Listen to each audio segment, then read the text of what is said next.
paraan paggawa ng basket compost. Una, ihanda mga kagabentan.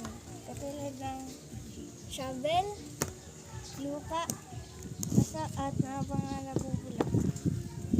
At Tubo. tubo. Pangalawa, ilagay mga nabubulok sa konti lang.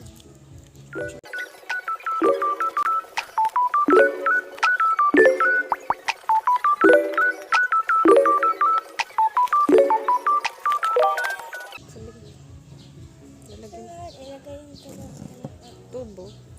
Bilang. lang po siya. Pwede. Sa'yo.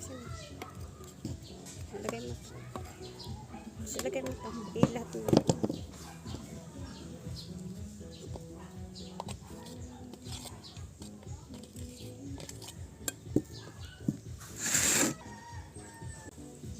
Ito na po yung aking basket compost na ginawa.